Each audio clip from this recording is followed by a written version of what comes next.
अथ त्रयोविंशोऽध्यायः। मैत्रेय उवाच। पितृभ्यां प्रस्थिते साध्वी पतिमिङ्गितकोविदा नित्यं पर्यचरत्प्रीत्या भवानीव भवं प्रभुं विश्रम्भेणात्मशौचेन गौरवेण दमेन च शुश्रूषया सौहृदेन वाचा मधुरया च भोः विसृज्य कामं दम्भं च द्वेषं लोभमघं मदम् अप्रमत्तोद्यता नित्यं तेजीयान् समतोषयत् स वै देवर्षिवर्यस्तां मानवीं समनुव्रतां दैवाद्गरीयसः प्रत्युराशासानं महाशिषः कालेन भूयसा क्षामां कर्षितां व्रतचर्यया प्रेमगद्गदया वाचा पीडितः कृपया ब्रवीत्। कर्दम उवाच। तुष्टोऽहमद्य तव मानवी मानदायाः शुश्रूषया परमया परया च भक्त्या यो देहि नामयमतीव सुहृत्स्वदेहो नावेक्षितः समुचितः क्षपितुं मदर्थे ये मे स्वधर्मनिरस्तस्य तपः समाधि विद्यात्मयोगविजिता भगवत्प्रसादाः तानेव ते मदनुसेवनया वरुद्धान् दृष्टिं प्रपश्च वितराम्य भयान् शोकान् अन्ये पुनर्भगवतो भ्रुव उद्विजृम्भ विभ्रंशितार्थरचनाः किमुरुक्रमस्य सिद्धासि भुङ्क्ष्व विभवान् निजधर्मदोहान् दिव्यान् नरे दुरधिगान् नृपविक्रियाभिः एवं ब्रुवाणमबलाखिलयोगमाया विद्याविचक्षणमवेक्ष्य गताधिरासीत् सम्प्रश्रय प्रणय विह्वलया गिरेशद् व्रीडावलोकविलसद्धसिताननाः। देवहूतिरुवाच। राद्धम्बत द्विजवृषै तदमोघयोग मायाधिपे त्वयि विभो तदवैमि भर्तः यस्थेभ्यधायि समयः सकृदङ्गसङ्गो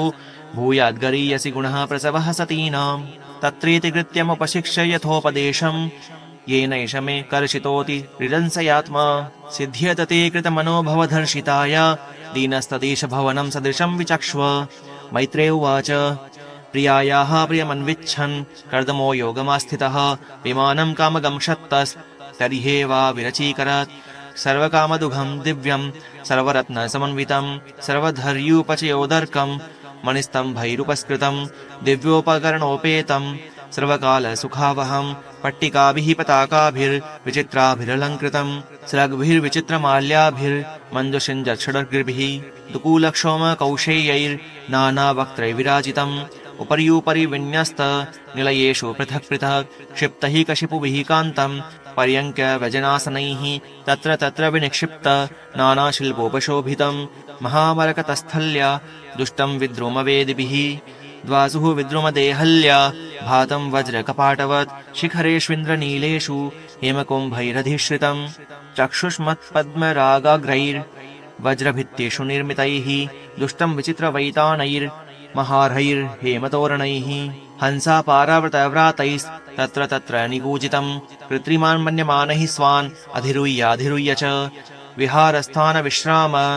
संवेशय प्राङ्गणाजिरैः यथोपजोषं रचितैर्विस्मापनमिवात्मनः ईदृग्गृहं तत्पश्यन्तीं नातिप्रीतेन चेतसा स्वरभूताशयाभिज्ञः प्रावोचत् कर्दमः स्वयं निमज्जास्मिन् हृदयेभिरु विमानमिदमारुह इदं शुक्लकृतं तीर्थम् आशिषां व्यापकं नृणां सा तद्भर्तुः समादाय वचः कुवलयेक्षणा सरजं बिभ्रति वासो वेणीभूताश्चमूर्धजान् अङ्गं च मलपङ्केन सञ्छन्नं शबलस्तनम् आविवेश सरस्वत्याः सरः शिवजलाशयं सान्तः सरसि वेमस्थाः शतानि दशकन्यकाः सर्वाः किशोरवयसो ददर्शोत्पलगन्धयः तां दृष्ट्वा सहसोत्थाय रोचुः प्राञ्जलयः श्रियः वयं कर्म करिस्तुभ्यं शादिनः करवाम किं स्नानेन तां महार्हेण स्नापयित्वा मनस्विनीं दुकूले निर्मले नूत्ने ददुरस्यै च मानदाः भूषणानि परार्घ्यानि वरीयांस्येद्युमन्ति च अन्यं सर्वगुणोपेतं पानं चैवामृतासवम् अथाधर्षे स्वमात्मानं स्रग्विणं विरजाम्बरं विरजं कृतस्वस्त्येनं कन्याभिर्बहुमानितं स्नातं कृतः शिरस्नानं सर्वाभरणभूषितं निष्कग्रीवं वलैनं कूजत्काञ्चननूपुरं श्रोण्योरध्यस्तया काञ्च्या काञ्चन्या बहुरत्नया हारेण च महार्हेण रुचकेन च भूषितं सुदता सुभ्रुवाश्लक्ष्ण स्निग्धापाङ्गेन चक्षुषा पद्मकोशस्पृधा नीलै ललकश्च लसन्मुखं यदा सस्मार ऋषभ ऋषीणां दयितं पतिं तत्र चास्ते सहस्रीभिर्यत्रास्ते स प्रजापतिः भर्तुः पुरस्तादात्मानं स्त्रीसहस्रवृतं तदा निशाम्य तद्योगगतिं संशयं प्रत्यपद्यत सतां कृतमलस्नानां विभ्राजन्तीमपूर्ववत् आत्मानो बिभ्रतिं रूपं संवीतरुचिरस्तनीं विद्याधरी सहस्रेण सेव्यमानां सुवाससं जातभावो विमानं तद् आरोहयदमित्रहन् तस्मिन्नलुप्तमहिमा प्रेयानुरक्तो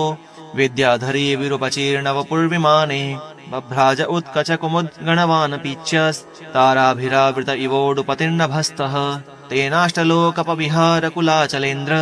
द्रोणीष्वनङ्ग्यसखमारुतसौभगासु सिद्धैर्नुतोद्युधुनिपात शिवस्वनासु रेमे चिरं धनदवल्ललनावरूथि वैश्रम्भके सुरसने नन्दने पुष्पभद्रके मानसे चैत्ररथ्ये च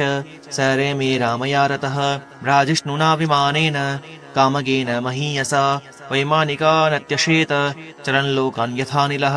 किं दुरापादनं तेषां पुंसामुद्दामचेतसां येराश्रितस्तीर्थपदश्चरणो व्यसनात्ययः प्रेक्षयित्वा भुवो गोलं पत्न्यैयावान् स्वसंस्थया बहुभाश्चर्यं महायोगी श्वाश्रमाय निवर्तत विभज्य नवधात्मानं मानवीं सुरतोत्सुकां रामं निर्मयन् रेमे वर्षपूगान् मुहूर्तवत् तस्मिन् विमान उत्कृष्टां शय्यां रतिकरीं श्रिता न चाबुध्यत तं कालं पत्यापि चेन सङ्गता एवं योगानुभावेन दम्पत्यो रममाणयोः शतं व्यतीयुः शरदः कामलालसयोर्मनाक् तस्यामाधत्तरेतस्तां भावयन्नात्मनात्मवित् नोधो विधाय रूपं स्वं सर्वसङ्कल्पविद्विभुः अतः सा शुशुवे सद्यो देवहूतिः श्रियः प्रजाः सर्वास्ताश्चूर सर्वाङ्ग्यो लोहितोत्पलगन्धयः पतिं सा प्रव्रजिष्यन्तं तदा लक्षो सती सती स्मयमाना विक्लवेन हृदयेन विदूयता लिखन्त्यधोमुखी भूमिं पदानखमणिश्रिया उवाच ललितां वाचं निरुध्याश्रुकलां शनैः देवहूतिरुवाच सर्वं तद्भगवान् मह्यम् उपोवाह प्रतिश्रुतम् अथापि मे प्रपन्नाय अभयं दातुमर्हसि ब्रह्मन् दुहितृभिस्तुभ्यं विमृग्याः पतयः समाः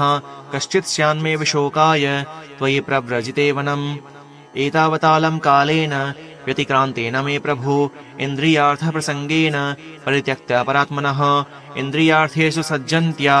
प्रसङ्गस्त्वयि मे कृतः अजानन्त्या परं भावं तथाप्यस्त्वभयाय मे